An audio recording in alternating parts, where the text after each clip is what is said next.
Em podcast CRM Paraíba, eu, Cláudio Orestes, estou hoje com Rui Pontes Filho, Isso. diretamente de Patos, veio para prestigiar nosso podcast e a gente vai bater um papo sobre tecnologia na saúde, que é particularmente a parte de informática. Isso. Rui, gostaria que você se apresentasse. Agradecer a sua presença inicialmente, tá certo? Agradeço imensamente o convite, é uma honra poder estar aqui com o senhor. Agradeço a Deus também a oportunidade. E vou me apresentar aqui durante minha jornada, né? Eu comecei como médico, já fui meio que guiado ali pelo meu pai, que é médico também, meu mesmo nome, né? Rui Pontes, lá de Patos, que é bem conhecido pelos colegas. E tracei essa jornada, entrei na medicina, mas sempre eu gostei muito da tecnologia. Então, desde antes do curso de medicina, eu já aprendia sozinho, né, meio autodidata. Então, aprendi a programar, aprendi a linguagem Linux. Então, fui aprendendo essas tecnologias e durante o curso fui vendo muitas oportunidades de processos que poderiam ser melhorados. Então, fui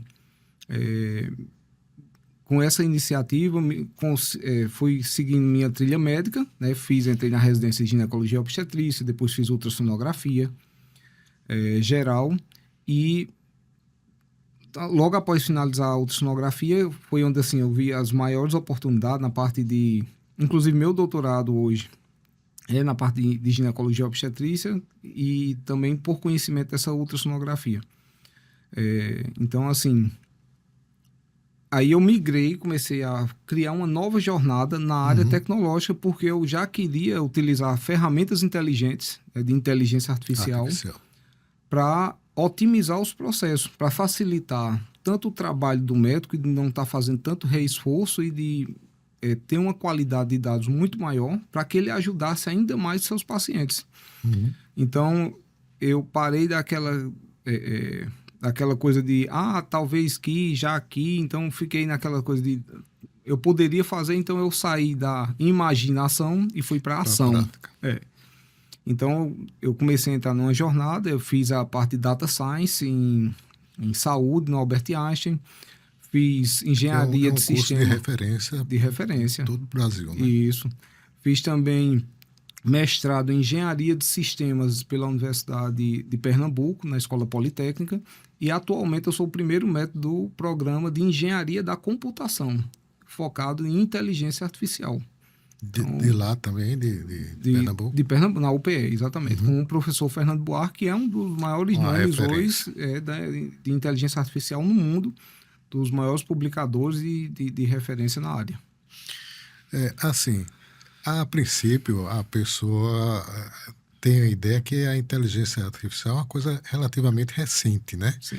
Está muito falada, Sim. mas ela já está há algum tempo, assim... Na prática, a gente nem imagina que já utilizava sem saber, não é isso? Verdade. Inclusive, tem um teste de Turing, né? Que é de Alan Turing, que ele já previu quando ele fez essa parte do processamento por máquinas durante a Segunda Guerra Mundial. Então, essa jornada da inteligência artificiais, papers que foram muito bem escritos na década de 60 sobre inteligência artificial, algoritmos que foram montados nessa época, mas só que a ideia chegou antes da tecnologia para eles disponível, né? Tipo, microchips, processadores, então precisava de uma infraestrutura para rodar aquelas ideias naquela época. E Deus me deu a bênção de estar vivo nessa época aqui para poder ajudar. Então, nesse momento da inteligência artificial, hoje a gente fala muito de inteligência artificial depois daquele boom do ChatGPT, né, que houve o lançamento ali na pandemia. Eu digo assim, chegou na ponta dos usuários. Isso, é a ponta do iceberg. Só que, na época, em 2016, eu entrei no mestrado de engenharia de sistemas e o grande problema, eu cheguei com uma demanda na época que era para fazer detecção e classificação com predição de arbovirose e de pré-eclâmpsia. A gente terminou decidindo por arbovirose, que era uma coisa da época que a gente tinha acabado de sair da Zika. Sim. Então, o classificador ele foi muito bom, só que a gente encontrou um grande problema, que eram os dados. Os dados não conseguia obter com fidelidade. Com fidelidade. E outro problema, cada usuário, cada médico que imputava o dado no sistema, imputava o dado do mesmo paciente de forma diferente. Então, que poderiam ser a mesma coisa, mas não tinha como você validar. Exatamente, computacionalmente completamente diferente. Então, eu desenvolvi no mestrado uma chamada de máquina semiótica, junto com o meu orientador, e em semiótica computacional, a gente faz um processamento dos dados, e nesse processamento dos dados, a gente converte o dado em código, só que são códigos unificados. Só um exemplo. Por exemplo, chega um médico e imputa aqui no sistema dizendo o paciente tem cefaleia. Chega outro e diz o paciente tem dor de cabeça. Chega outro sistema que o paciente mesmo, eu estou com dor no Kengo, um cara lá do sertão. Ou então diz, eu estou com dor na cabeça. Na cabeça. Então, assim, computacionalmente são termos completamente diferentes. A gente, como entende a semântica, para nós é a mesma coisa. Exato. Só que o que é que a minha máquina semiótica faz? Ele pega esse dado, ele transcreve e cria ele em código e ele salva ele já. Ele tem a base crua, que é a entrada do médico, que isso aí não muda, é imutável. Mas ele vai ter agora uma base codificada, que quando for processada, ele só vai codificar a semântica. Então eu igualo todos os prontuários de entrada. Então você unifica digamos, os verbetes diferentes em um único verbete isso.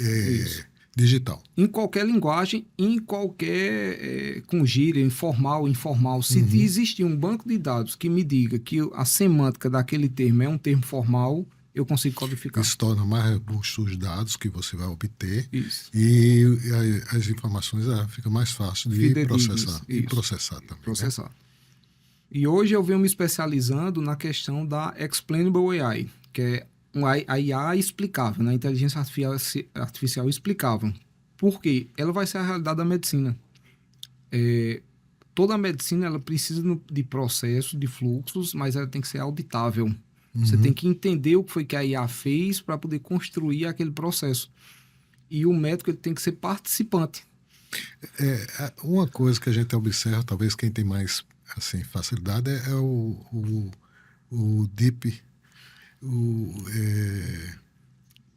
Research. Exato. O Deep Research, a pesquisa profunda. Ele já detalha mais ou menos o modo como ele analisa esses dados. Isso torna mais fidedigno. Isso. Só que eu ainda tenho uma crítica de camada, né? Falando cientificamente.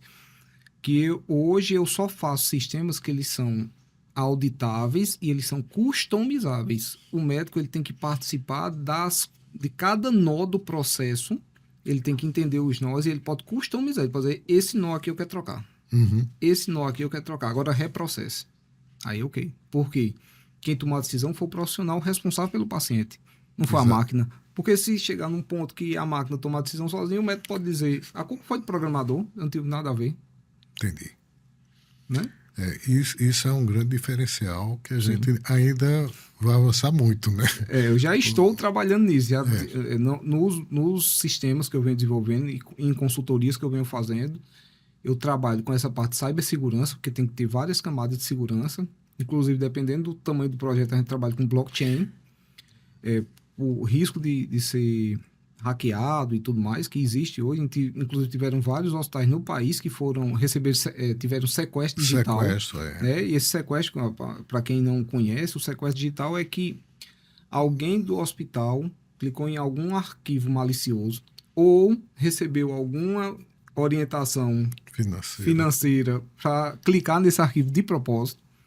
Aí esse código ele codifica todo o sistema, ele transforma em qualquer arquivo que você tenta abrir, ele solicita uma senha, e para você ter o resgate digital, normalmente são milhões. Então, o hospital lá tem todos os dados de todos os pacientes e as medicações, e os pacientes que vão parar de receber ali as medicações, tudo, porque o sistema está travado. Altíssimo, né? Um custo altíssimo. Me diga uma coisa, esse modelo tem a ver também com a possibilidade futura de interoperabilidade entre os sistemas, 100%. porque é uma coisa assim difícil. Sim, sim, sim, É 100%. cada um falasse uma linguagem Isso, diferente e a gente isso, precisa isso, nortear isso. para que todos falem A mesma a língua. mesma língua, né? Isso. Então isso é um avanço grande. Eu Isso. vejo muitos sistemas que são utilizados por diferentes hospitais Sim, e quando a gente vê na prática que vai fazer uma auditoria, sim, cada um precisava de um sistema nato sim. para poder entender o que estava acontecendo ali, não é assim? Eu já passei por isso. Meu Deus, que dor de cabeça. É. Hoje, para solucionar isso, a máquina semiótica, eu coloco ela de processamento, então ela faz uma interoperabilidade semântica. Uhum. Eu não preciso necessariamente fazer a transferência dos dados ou estruturar uma API complexa para poder que um sistema converse com o outro. Mas eu posso criar um repositório que eu transcrevo os dados desse paciente e aqui tem outra transição desse outro paciente e aqui eu consigo conectar, porque eles estão na mesma camada de codificação. Me diga uma coisa, qual o grau de importância você, como médico, conhecedor do métier médico, né? Sim. E ao longo do tempo você falou que via oportunidade onde ninguém tinha ideia que Isso. podia ser utilizado. Isso. Isso foi fundamental na sua formação para que você chegasse ao ponto que chegou atualmente. Sim, sim, perfeitamente. Toda a lógica da problemática da saúde, da problemática da doença, a construção para você fazer uma investigação clínica profunda, fazer toda uma semiologia estruturada. Então, todo esse pensamento, ele anda por caminhos tortuosos, que você coleta informações, às vezes, que a gente chama na tecnologia de metadados, que não são dados diretos, eles são dados paralelos, e que você consegue agregar essas informações e, às vezes, muda o quadro, porque você tem informação que você consegue coletar, que se for num fluxo linear, como normalmente é da programação, você não pega. Por isso que muitos sistemas, quando eles são adotados em alguns hospitais, clínicas, em algum serviço médico, ele tem que transformar o fluxo do ambiente que contratou esse serviço. Por quê? A plataforma ele não foi feito para o serviço. O serviço que tem que se adaptar à plataforma. Então, é meio que você tenta encaixar uma peça que não encaixa. É aquela coisa que você falou da customização. Da customização, isso. Então, você tem que criar o sistema, vamos supor, você não pode criar um carro sem banco e sem direção, porque o carro não anda. Então, assim, não é dizer, agora você vai ter que se adaptar, você tem que dirigir sem banco e sem direção. Hoje, a maioria dos serviços que tem esses... eu chamo de sistemas Frankenstein, né? Que sai juntando... Remendando. Isso, remenda de um canto, remenda do outro. Você vai ver, tem esse serviço que um sistema não conversa com o outro. Dentro do mesmo serviço, da mesma contratação, a farmácia não conversa com a parte de dispensa de medicação da parte da enfermagem. Nem controle de estoque, nem nada. controle de estoque. Então, é uma bagunça geral. Né? Então, meu trabalho hoje é trabalhar o alicerce.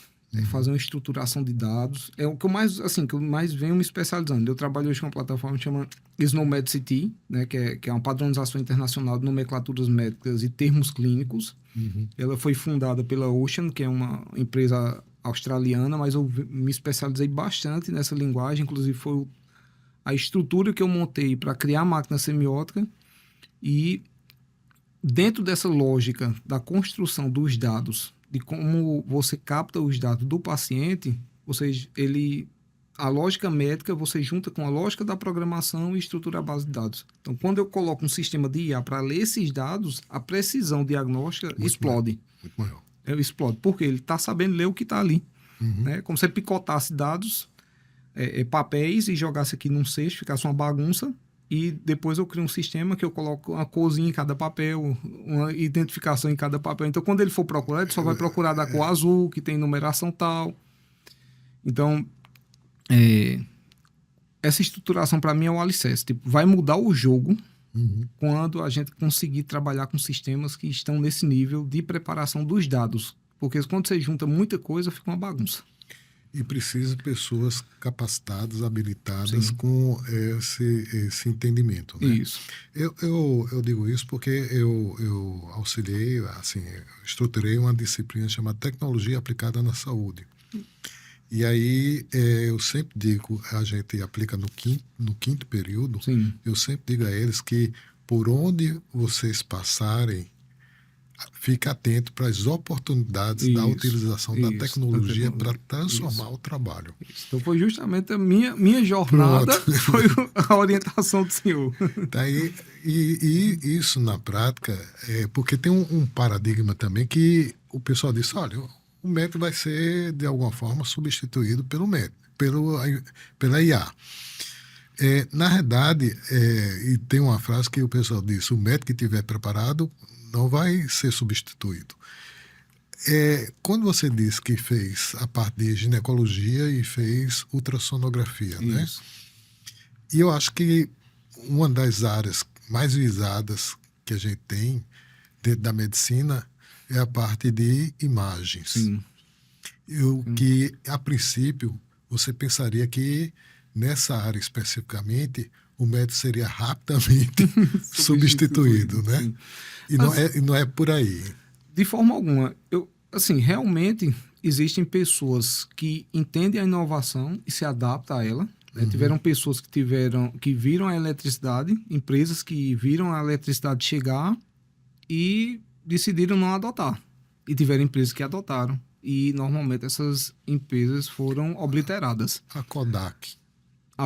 Então, ela viu uma oportunidade, inclusive foi oferecida a eles primeiros. Exato. A OpenAI, ele criou de uma negativa dos pesquisadores dentro do Google, que o Google mesmo, os pesquisadores que lançaram o paper Transformers, que foi o que deu origem, porque a OpenAI já existia desde 2015, só que eles ainda não tinham a tecnologia que era do Transformer, e eles pegaram de graça, porque foi uma publicação de um paper. Mas a Google recebeu o paper, o CEO da Google rejeitou o paper, disse que não iria investir naquilo, porque não tinha a menor lógica. A OpenAI pegou o paper de graça e criou todos os processos, e hoje é a OpenAI do ChatGPT, né, que a gente conhece, que, para mim, que trabalho com IA desde antes do ChatGPT, é uma interface. O que é que eu crio? São interfaces. A IA boa é a IA que você nem sabe que você está usando. Essa é a IA boa. Você não precisa botar prompt, você não precisa botar comando, você não precisa botar nada. Você conversa, você interage, você pede, você solicita e ela resolve para você. Isso é otimização de processo. Ela tem uma ação preditiva, mais ou menos. Isso, ela faz tanto a parte preditiva como resolutiva. Na verdade, ela tem uma coisa chamada intuitiva. Isso. Que é fundamental, né, para intuir. Isso. E a parte preditiva, ela agrega para dar à pessoa além da expectativa. Sim, com certeza. Sempre entrega mais. Se você for ver qualquer pergunta que você fizer, ela sempre entrega mais. E isso graças à logística que criou também a questão das redes neurais que trilham os caminhos que são mais lógicos. Isso. Hoje eu atuo como consultor. Então, eu presto serviços, ajudei em implementações em hospitais, né, na parte de digitalização. Não consegui avançar nessa parte do jeito que eu queria de estruturação de banco de dados por barreiras intransponíveis, né, porque hoje uma das coisas que eu vejo que são tipo assim, da minha visão de presente e futuro, quem mais se opõe hoje a ela dentro dos hospitais é o pessoal de tecnologia, o pessoal da TI. É mesmo? A minha maior barreira dentro dos hospitais é convencer o pessoal da TI que precisa melhorar. Por quê? Porque é uma crítica direta, né? Que se tem que melhorar, ele se sente como se tivesse dizendo, eu não presto, né? Eles não entendem aquilo como uma crítica construtiva. Não, de forma alguma, de otimização, de forma alguma. E, normalmente, o gestor, o dono ou o gestor do hospital, ele tem a equipe dele de confiança de tecnologia, é quem resolve os problemas dele. Então, quando ele pergunta uma opinião, o que é que você acha, o cara diz, essa porcaria. Entendi. Não presta para nada. Entendi. Por quê? Vai mexer no status quo, vai tirar ele da zona de conforto. Então, hoje, minha maior barreira... E na cabeça dele ameaçar... o trabalho dele. Dele. Hoje, prefiro trabalhar como consultoria e preparar essas equipes para que ela trabalhe com esses sistemas, né, de forma evolutiva. E a gente vai desenvolvendo e vai crescendo e vai prestando essa consultoria. Porque a tecnologia está numa velocidade que as coisas não acabam, as coisas se transformam, né?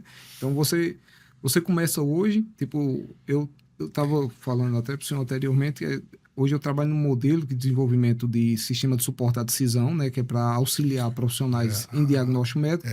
O auxílio à tomada de decisões. Isso. E nesse auxílio, hoje eu trabalho com a montagem de comitês. Eu monto comitê médico de especialistas para discutir o quadro clínico. Então, tem um especialista IA dermato, tem um especialista IA endócrino, tem um especialista IA das necessidades que aparecem durante o quadro clínico. Se o quadro clínico, vamos supor, tem os 3 principais problemas, ele solicita... Há 2 séculos atrás eu já imaginava alguma coisa com um fluxograma. Sim. De acordo com os resultados obtidos. Isso. É como um mapa mental que a gente estrutura. Isso, perfeito. Então, assim, dependendo da problemática do paciente, que se a gente vê uma predominância da problemática de alguns setores de áreas que possam ser especializadas, pneumologia, cardiologia, então é gerado um prompt já interno na autoprogramação dele que solicita que seja criado um IA especialista nessa área para dar um parecer numa visão de especialista. E depois vai ter um médico decisor, que é como se fosse um corregedor que vai avaliar as decisões. Vai validar. Vai validar, isso. Exato. Que seria um médico analista sem viés da especialidade. Seria um integrador, que eu chamo. Né? É um decisor integrador, que ele integra as especialidades e toma a decisão, isso tudo pelo bem do paciente. E eu, inicialmente, parabéns assim, a gente sabe que a dificuldade, quem trabalha no interior, Sim. às vezes é de acesso Sim. a algumas tecnologias, porque existe um certo isolamento. E o que você está fazendo é um trabalho... de romper essa barreira do isolamento, né? Tentando, né? Existem várias barreiras, né? Assim, mas a gente vai buscando sempre nessa... Tem gente, às vezes, que a gente se oferece, né? Eu disse, eu quero fazer de graça. E a pessoa diz, não quero. Por quê? Não sei. Não consigo entender. Mas, enfim... A resistência ao novo. Talvez tenha informações que eu não saiba, né? Camadas de informações que eu não tenho acesso. Mas... assim, eu passei 2 anos em Santa Catarina, que foi onde minha veia de empreendedora aumentou mais, foi onde eu também tive acesso a fazer o curso em Data Science, no Einstein. E, então, eu fui mentor e avaliador de programas de inovação do Sebrae, que chama Nascer e o Reúne Challenge. E eu tanto apresentei uma proposta, que foi uma das vencedoras lá do programa, que esse aí é uma parte que eu transformo o cartão de pré-natal num jogo. Então a mãe acompanha ele como fosse um bebezinho, assim, que ela vai brincando ali, e os dados do back-end, que seriam os dados por trás da plataforma, são os dados oficiais do pré-natal, que vai acompanhando o crescimento e gerando alertas. Perfeito. Isso integrado com telemedicina e toda... Então essa é a inovação. E tem um detalhe, né? A gamificação, Sim. ela tem uma pegada muito forte na medicina centrada no paciente. Sim. Porque torna ele participante também da tomada de decisões. Sim. Ele acompanha, entende, compreende melhor. Isso. E eu acho que é uma das perspectivas futuras também de avanço na parte de saúde pública. Com certeza. Porque se você tem essa... Vamos supor... É porque, assim, tem dados sensíveis e contratuais que eu percebi isso hoje para uma empresa que trabalha com saúde pública na parte de analytics. Então, eles pegam os dados do DataSUS, consolidam esses dados por prefeituras, identificam quais são as problemáticas e criam um cronograma. Então, eu desenvolvi um módulo de pré-natal inteligente que depois a gente fez uma ampliação para todos os setores. Então, o que é que ele faz? Ele identifica, através dos dados das consultas, dos pré-natais, porque isso aí é um dado que é informado do Ministério da Saúde. Não sei nem se eu posso estar falando isso, porque contratualmente, assim, mas eu não vou citar nomes nem nada, mas assim, é informado esses dados são recuperados e esse módulo inteligente meu, ele reorganiza e reestrutura a fila por prioridades. Então, ele cria uma otimização para que os exames que são disponíveis daquela época vai ser direcionado para as necessidades das gestantes daquela época. Então, por trimestre, por separação, por mês, por gravidade. Então, ele cria uma fila de prioridade que não prejudica quem já vem no fluxo e otimiza, dá prioridade a quem precisa mais. Isso aí reduz UTI neonatal, reduz UTI materna, reduz mortalidade materna e já vem, os impactos já vêm aparecendo na terciária. Né? Só que isso é um módulo inteligente que ele roda numa camada, como eu falei, onde você não percebe. E ainda não está na prática. Já está na prática, já está rodando. Já tem mais de 400 municípios no Brasil. Utilizando? Já rodando. É porque eu presto o serviço de consultoria para uma empresa. Aí a empresa é quem tem esse contato e eu otimizo os dados e crio uma fila de... Porque a empresa ela envia notificação para a Secretaria de Saúde informando quais são as necessidades para cumprir o que o Ministério da Saúde exige de acompanhamento. Então, nesse cumprimento, eu instalei um módulo de inteligente nessa camada e ela criou essa jornada da gestante com um modelo inteligente, separando quem é diabetes gestacional, quem é pré-eclâmpsia e outros... Então, já faz essa segregação de pessoas por patologias e prioridade. E prioridade. Isso. A gente tem, inclusive, só a título de comentário, um índice alarmante de sífilis congênita. Isso. E a gente sabe que em alguns municípios a qualidade do pré-natal deixa a desejar. Isso. Um dos fatores que mais causa tanto aborto como parto prematuro é a infecção urinária mal controlada também. Primeira causa. Pois é. Primeira causa. E aí talvez seja uma resposta para esse tipo de situação, para reverter. Sim. Porque aí o diagnóstico precoce. Inclusive, eu fui coordenador muito tempo de um programa de residência de saúde da família, em que uma das residentes, ela fez, o marido dela era da área de computação e ela fez um programa para controle do preventivo do câncer de colo de útero.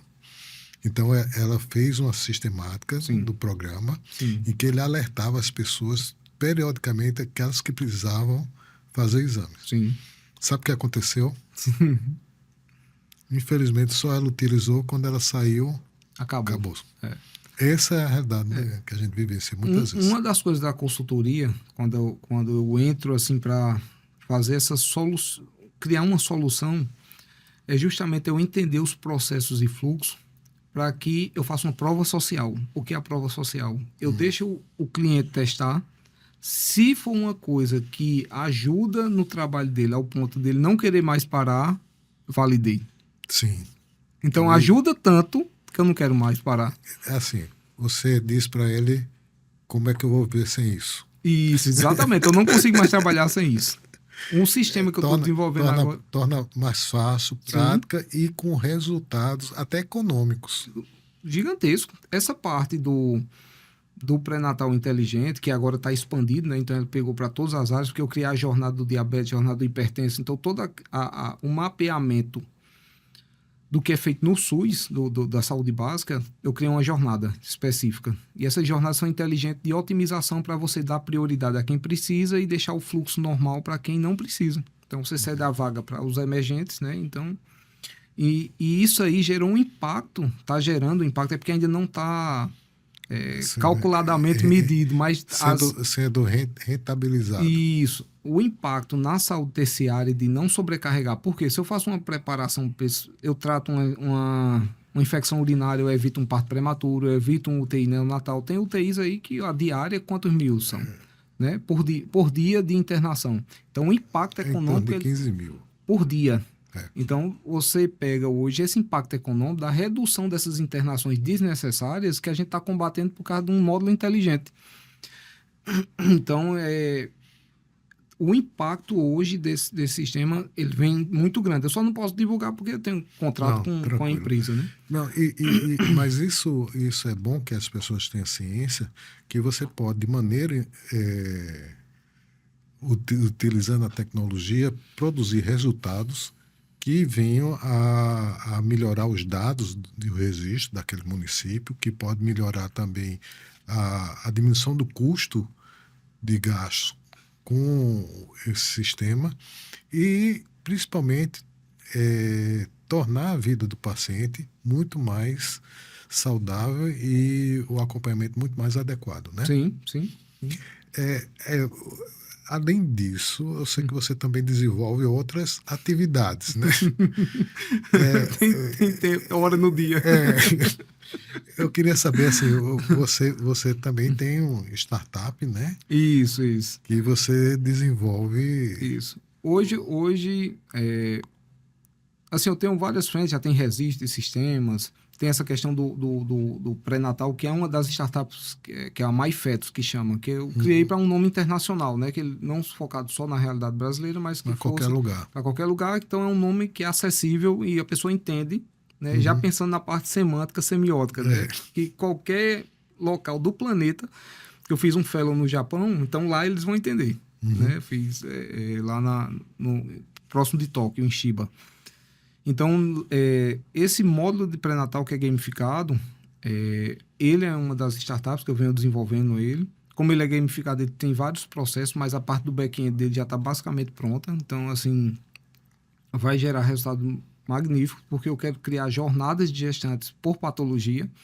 Então, vai ter a jornada da mãe hipertensa, diabética e de outros problemáticos, que isso aqui eu vou fazendo uma parte educativa, né, preparando essa mãe para o momento do parto, para ela saber a cena, como é a cena do parto, como são os momentos, contrações de treinamento, o que é um mobilograma. Então, todas essas informações técnicas, ela vai ter de uma forma muito menos técnica e lúdica. E lúdica, que ela vai ver, ela não vai só ler, ela vai ver a coisa em movimento e ela vai interagir. Ela vai montar o quartinho do bebê, ela monta o quarto do bebê, aí tem dispositivo Doppler que eu conectei via Bluetooth, que ela escuta o bebê onde ela estiver via celular. E nessa conexão, tipo, ela tá aqui agora, eu escuto o bebê e o pai dela, o pai da criança, escuta onde tiver. Tá no grupo da família que segue aquela gestação. Ele então, não pode justificar que não tá participando. Não pode. Isso aí não tem desculpa, não tem como fugir. Então, assim, são várias interações. Eu quero criar também um apelo sentimental na hora da captação desse batimento. Eu quero ver a reação da mãe, então vai ficar gravada a reação. Já imaginou o senhor vendo a mãe do senhor, vendo o senhor na barriga, a reação dela de emoção de escutar os batimentos? Não tem preço. Não tem preço. Então é isso que eu quero, é essa experiência. É isso que é o que eu busco, é isso. Outra startup que eu estou desenvolvendo hoje é um sistema que é de prontuário eletrônico, ele é nativo de IA. Então, como é o nativo de IA? Você interage nele como se fosse um chatbot, que você vai conversando. Se for uma recepcionista, ele abre o módulo recepcionista. Então, as interações são perguntas que são feitas, tipo, não tem aquelas caixas de preenchimento. Tudo por voz. Tem por voz e tem a inserção digital. Você digita e faz a digitação. Só que isso conecta com o paciente. O próprio paciente pode fazer todo o registro dele e chegar na recepcionista de um serviço e ele só validar. Porque os dados já foi coletados. Previamente. O paciente tira uma foto da identidade, ele já preenche o cadastro todo. Já bota o endereço, bota tudo. Então, chega lá, a recepcionista já está resolvida. Ela vai gastar não. Ela vai usar o tempo dela. De tempo fantástico. Para acolher o paciente. Eu quero lá que ela encante o paciente para transformar a experiência do paciente em outra experiência, que não é só de coleta de dados, aquele lá você fica esperando lá parado para digitar 200 milhões de coisas. Na parte do médico, tem a parte de transcrição ao vivo, né, que você faz a coleta, ele separa dados clínicos de não clínicos, falou de uma política ou de um futebol, alguma coisa, ele separa esses dados e trata só os dados clínicos. Da conversa, da transcrição da conversa. Fica o áudio salvo e fica a transcrição. Como é o nome da startup? Dessa startup é Help Doctor. Mas ainda não lancei, ainda estou esperando. O lançamento tá aqui, spoilerzinho. É um review. Mas na verdade, eu lancei a primeira ferramenta como fosse o Copilot, que é tipo ele é um assistente para qualquer ferramenta hoje de prontuário eletrônico. Você instala uma extensão e ele capta os dados de qualquer prontuário, de qualquer sistema, ele faz uma capta, ele joga no nosso agente, o nosso agente faz esse comitê que eu falei para o senhor, Sim. ele já retorna os dados para o senhor inserir no prontuário. Aí o senhor clica lá no botão inserir, ele já preenche tudo. Isso é uma adaptação do que tem hoje rodando. Só que aí eu tenho o mais avançado, que é essa outra que eu estou fazendo, ele já é nativo. Então, o que é nativo? Ele já anexa os dados do paciente, ele faz uma leitura da história, do histórico do paciente, faz um cruzamento com o histórico familiar. Se tiver dados familiares cadastrados que ele entenda que é da família, ele já faz a leitura do prontuário da família. Uhum. Então, ele já vai pegar no código e já Já cruza, vai direcionar. já cruza direto. Em vez de ela falar, meu pai teve não sei o quê. Não, eu sei porque a história está aqui. A história Entendi. completa está aqui. Então, eu sei no código. Então, ele já faz esses cruzamentos. E na parte da triagem, de enfermagem, já faz uma triagem inteligente, ele já guia. E tem uma árvore de decisão fuzzy que eu utilizo, que ele guia as perguntas como opção. Ele vai criando opções de perguntas de sugestão. Né? Você pode discordar, pode concordar. Então, vamos supor, durante aqui essa conversa aqui, ele está transcrevendo e a próxima pergunta ele gera 3 opções. Aí eu pergunto uma dessas 3, ele já marca lá que eu escolhi essa. Por quê? Ele está treinando para ver quais são as melhores perguntas que o senhor gosta, por exemplo. Entendi. Ele está treinando aqui e retroalimentando. Então, nessa evolução aqui da construção da árvore de decisão, ele vai sugerindo. Então, quando ele chega, ele vai guiando, porque eu montei uma estrutura que você aborda todas as sistemáticas clínicas da semiologia. Então, eu vou tentando preencher todas as informações. Então, essa guia é para preencher um quadro que eu montei, que eu estruturei, que ele tipo, vai ter informações cardiológicas, vai ter informações endocrinológicas. Então, toda essa jornada... Ele faz uma anamnese sistemática. E sistemática, isso. E os dados que precisar ser preenchidos, ele vai direcionando sem ter aquelas caixas lá que são obrigatórias. Você pode Sim. pular, não quer esse dado, ele pula. Ele só trata o que está lá disponível. Aí, no final, ele gera uma... que chama uma hipótese diagnóstica de IA, que é uma sugestão que o médico vai acatar ou não. Ele diz, eu aceito essas duas aqui, eu rejeito todas. Aí ele vai aprender o que foi que ele errou. Foi que eu errei. Importante. Entendeu? Então, E dá um feedback. nessa... E depois gera propedêutica, prognóstico. Então, ela vai gerar toda a previsão, né? E dos no caso próximos passos. do exame físico, eu faço a descrição e ele vai captando. Isso. Inclusive, estou fazendo estou acoplando um sistema que chama IOLO, que é um sistema que chama uma CNN, uma rede neural convolucional, que ele detecta através da ultrassonografia. Você faz a ultrassom, você vai colocando lá, marcando, ele já vai identificando as alterações e ele já faz um pré-laudo.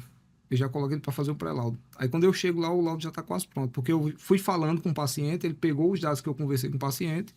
Já foi adiantando. Já foi adiantando. Chego lá, o laudo já está quase 90% pronto. Rapaz, eu acho que é assunto para os 3 podcasts, infelizmente. Mas, Que bom, Cláudio. a gente tem uma limitação, Claro, mas claro. eu queria que você passasse uma mensagem para aquelas pessoas que têm resistência Sim. ao uso da tecnologia Sim. e como aplicá-la e o que é que essa pessoa, o modo dela ver, talvez, a gente Sim. pudesse sensibilizá-la para que ela tivesse um outro olhar. Sim. Vou fazer a parte, primeiro, do medo, né? Da questão do terror, fazer primeiro o terror.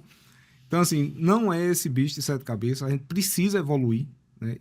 As profissões, elas não vão ser extintas, mas elas vão ser modificadas. Com certeza. Antigamente existia assessorista, né? A pessoa ficava o dia ali apertando o botão de elevador.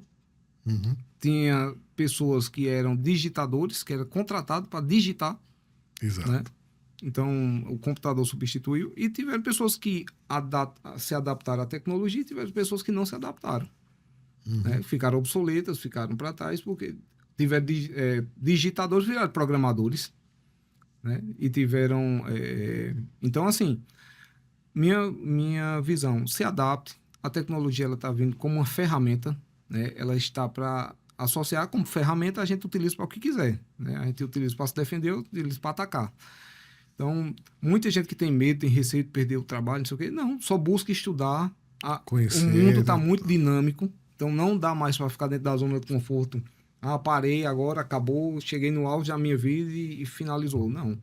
Tipo, eu poderia muito bem ter terminado minha residência E tem ficado pronto, vou trabalhar. Mas eu estou agora fazendo doutorado em engenharia da computação. Mexe com algoritmo, com cálculo avançado, com a jornada de quem é da tecnologia.